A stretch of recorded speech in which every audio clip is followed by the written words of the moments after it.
Bonjour. Bonjour Édouard Nevier, vous êtes directeur général de Maison Sarah Lavoine.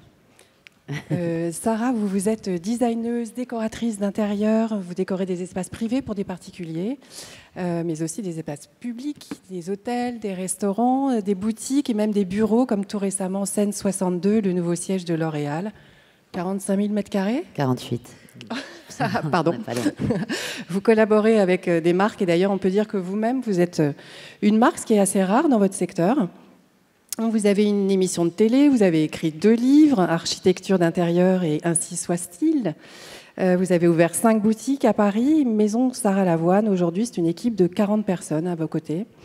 Bref, vous êtes une référence en matière d'archi et déco d'intérieur. D'ailleurs, vous venez de recevoir le prix Veuve Clicquot de la femme d'affaires de l'année. Vous êtes donc bien placé pour partager avec nous votre vision de ce qu'est un certain art de vivre à la française et plus largement une culture luxe, puisque c'est le thème de notre journée. Et du coup, le luxe, selon Sarah Lavoine, qu'est-ce que c'est ? Voilà, c'est un vaste sujet, mais pour moi, ça serait la quête du bien-être, par exemple. Voilà, se faire du bien, c'est un luxe quand même. Être bien dans son environnement, c'est un art de vivre. Oui, un art de vivre. Le luxe, c'est aussi le temps, la liberté, le temps de créer, de voyager, de s'inspirer. Donc c'est un luxe. Moi, j'ai pas beaucoup de temps, mais parfois je prends le luxe de prendre mon temps. Voilà. Et c'est très important pour rêver, pour s'inspirer quotidiennement et se renouveler, parce que voilà, on fait des chantiers, on a une identité de marque, mais il faut aussi toujours avancer et créer d'autres choses. Alors, du coup, justement, vous avez des chantiers. Quand vous découvrez un lieu à restaurer, comment est-ce que les fantômes de ce lieu, son passé, son patrimoine, vous inspirent ? Quelle est votre démarche ? Comment vous procédez ? Alors, pour les chantiers, c'est très différent pour chaque chantier. C'est une nouvelle aventure. C'est avant tout une aventure humaine, très importante. C'est-à-dire, c'est une rencontre, déjà ? C'est une rencontre avec des gens, bien sûr, quand c'est du résidentiel, surtout. Et puis, le lieu, oui, il a une âme, et moi, je fais très attention à respecter l'âme de l'endroit. Quand on crée un nouveau lieu, après, c'est différent. Mais il n'y a pas, voilà, on a une page blanche. Mais pour un lieu comme, je sais pas, par exemple, le restaurant Victoria, Place de l'Étoile, c'est un bâtiment historique, et c'est très important de garder les choses qui sont là et de respecter le bâtiment, la lumière et tout ce qui va avec. Et parfois de les réveiller. Oui, c'est vrai, Édouard, bravo. C'est que notre métier, c'est aussi de réactualiser les choses, de respecter bien entendu, mais aussi, dans notre métier, les espaces ne sont plus les mêmes, les couleurs, on n'a pas envie des mêmes lumières, on n'a pas envie des mêmes choses. Et donc le talent de Sarah, c'est d'arriver à raconter une nouvelle histoire dans un même lieu, tout en respectant d'un côté l'histoire du lieu et en même temps le réveiller avec des nouvelles couleurs. Ça change en permanence. Aujourd'hui, on a besoin de plus d'espace, que ce soit dans les restaurants, dans les hôtels ou même dans les bureaux. Donc c'est vraiment la problématique, c'est d'arriver à réactualiser les choses. Alors, il y a l'autre versant du travail, c'est vous êtes amené aussi à aménager des endroits qui sont tout neufs, donc qui n'ont pas cette âme-là. Et comment est-ce que vous les investissez, ces endroits ? Exactement, comme donc, le nouveau siège de L'Oréal Luxe. Absolument. Et des autres divisions. Oui, l'immeuble a été construit, donc forcément, il n'avait pas d'âme. Et il fallait tout imaginer, tout créer. Et c'est un vrai travail d'équipe avec eux. Vous aviez été déjà dans la boucle au moment où il a été conçu ? On l'a conçu ensemble. En fait, il a été construit. On a gagné le concours il y a 3 ans. Il y avait un terrain vague. D'accord. Oui, donc oui, forcément, donc, il faut s'investir. Enfin, il y a un brief quand même au départ. C'est la base de tout. Alors, il y a un c'était concours, quoi, le brief, il y a un justement, concours déjà surtout. On voit des photos là qui défilent de ces locaux. C'était de ramener peut-être de la maison dans l'univers du travail. On passe beaucoup de temps dans son bureau, donc on n'est pas si loin. L'univers des bureaux gris et avec une lumière blanche ne sont pas si loin. Et là, je pense qu'on a gagné ce concours parce qu'on a apporté un peu de maison et un peu de chaleur au bureau, de la couleur, de la douceur et un certain art de vivre aussi. C'est important de se faire du bien, même au bureau. Vous avez eu non, Édouard, tu penses quoi ? Ouais, je confirme, c'est très important. Il y avait plein de problématiques dans ce brief-là, et notamment une qui est qu'il y a plus de 70% de femmes, en l'occurrence, dans ce bâtiment. Ce n'est pas une problématique. C'est un atout. Ouais. Oui, techniquement, c'était quand même une question à laquelle il fallait répondre. Et c'était très très intéressant parce que du coup il fallait absolument que, en l'occurrence, ça soit aussi des couleurs qui correspondent à cet esprit féminin. Et aux marques aussi. C'est quoi l'esprit féminin? Vous m'intéressez parce que... Ah là là, ouais, le piège. Bon, je m'en vais. Non. Alors donc il fallait, c'est quoi? C'était un peu de douceur, c'était un peu de chaleur, un peu de douceur, faire apporter des objets aussi, de la lumière différente, des matériaux, des tissus, pas autre chose que voilà, un bureau un peu triste. Et voilà, je pense que le plus beau cadeau, c'est les gens viennent tous de s'installer, tous les collaborateurs sont installés et les retours sont très positifs, ils sont contents d'aller au bureau. Donc ça c'est pour moi une super récompense. Oui, en effet. Oui. Plus que tout le reste. Voilà. Et parmi vos actualités, vos autres actualités, c'est l'ouverture de la boutique de Passy, qui est un petit peu différente des autres boutiques. Est-ce que vous avez fait cet espace-là? Alors là, c'est un sujet qui est totalement différent et à la fois, il y a des vrais points communs, c'est-à-dire que ça rejoint le premier métier de Sarah, qui est l'architecture d'intérieur, et puis le retail, où on passe de l'espace à l'objet, avec une problématique qui rejoint le sujet du jour, c'est-à-dire le luxe, qui est que finalement, on essaye de créer à chaque fois des lieux inédits. Une expérience. Voilà, une expérience. Soyons clairs, aujourd'hui, les clients, avec la transformation digitale, ont moins envie d'aller dans les magasins et ont moins envie d'aller dans des magasins classiques, qui se ressemblent tous. Donc là, on essaye, nous, d'avoir de la singularité. On essaye de créer une expérience, comme le dit Sarah. Une expérience enchantée, parfois. Ouais, voilà. On essaye d'enchanter les choses comme on peut, avec tout ce qu'on a comme valeur et le talent de Sarah. Mais c'est vraiment ça l'idée générale, c'est-à-dire que globalement, chaque lieu doit être différent.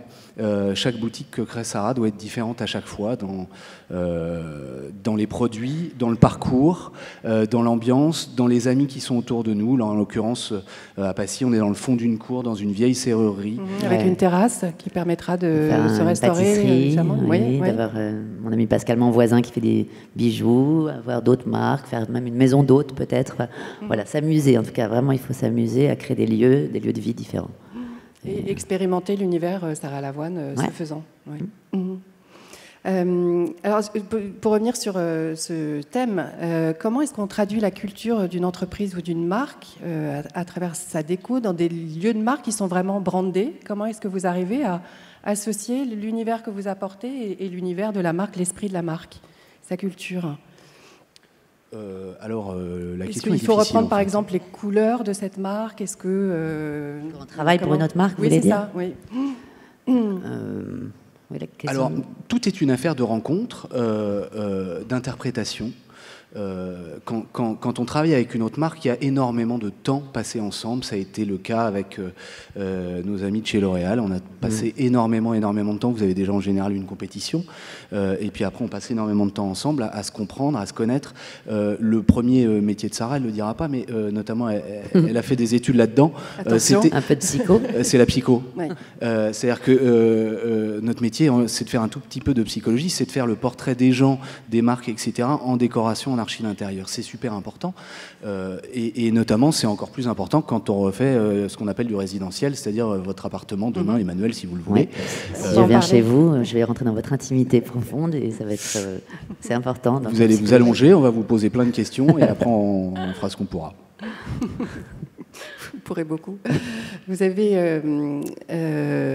comment, alors, il y a une partie importante qui n'existait pas jusqu'à maintenant dans la façon dont vous traduisez votre univers. Ce sont les réseaux sociaux, évidemment. Comment vous abordez ça? Alors... de la manière la plus naturelle du monde. C'est-à-dire à l'instinct. Ouais, c'est ça. C'est-à-dire que... Comme tout le reste d'ailleurs, à l'instinct. Mais le luxe, encore une fois, c'est le sujet du jour.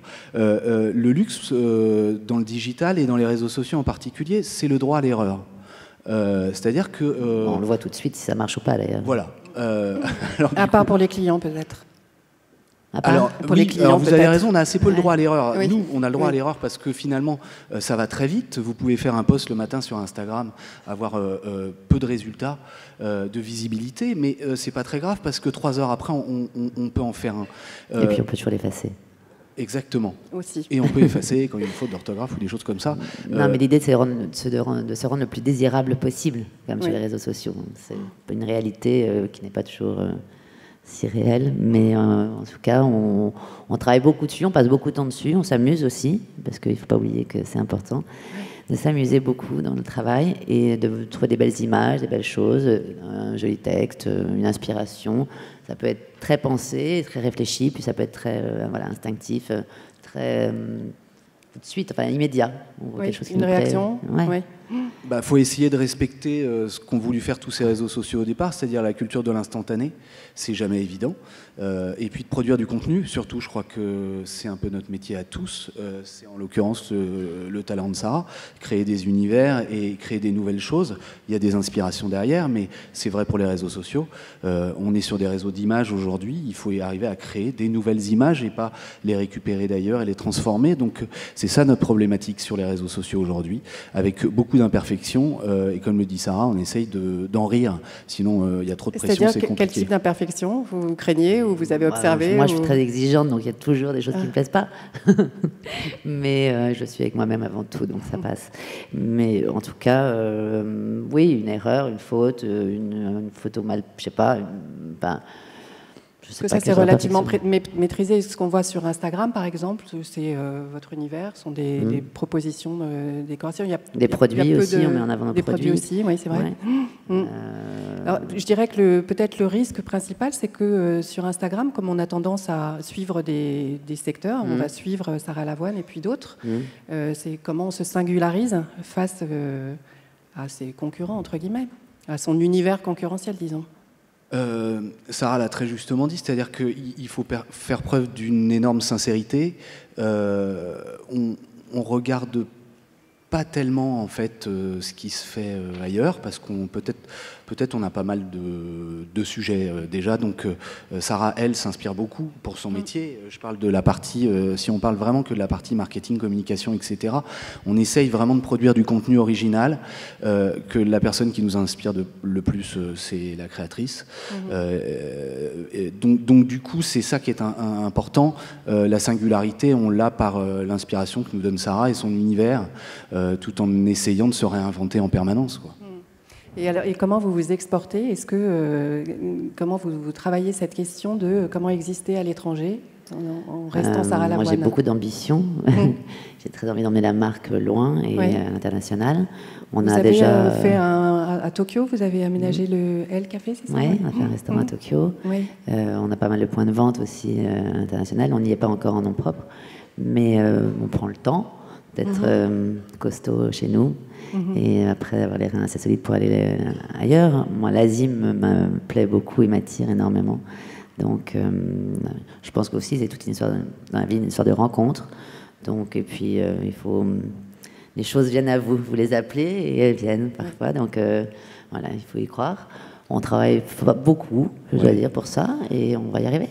Oui, puis le marché de l'archi d'intérieur et de la décoration, c'est un marché qui, en l'occurrence, n'a rien à voir avec la mode parce qu'il n'y a pas de mondialisation de la décoration. Chaque marché est assez local. Donc ça veut dire que, comme le dit Sarah, c'est une affaire de rencontres, de voyages, d'opportunités. Le Japon, en l'occurrence, aime la culture et l'art de vivre à la française. Les États-Unis, c'est un peu différent, c'est-à-dire que c'est pas tellement la partie art de vivre qui va plaire, mais plutôt le côté intemporel du travail de Sarah qui va leur plaire. Donc ça veut dire que finalement, on essaye, nous aussi, de s'adapter à tout ça. Et finalement, ce sont les valeurs universelles qui vont faire qu'on va pouvoir s'exporter. Beaucoup d'optimisme, un peu de dynamisme et de la sincérité. Créativité, l'audace aussi, c'est important. C'est ce que vous traduisez, donc les couleurs, l'art de vivre. Exactement. Bon. Je vous remercie beaucoup d'être venu ce matin. Merci à vous, madame.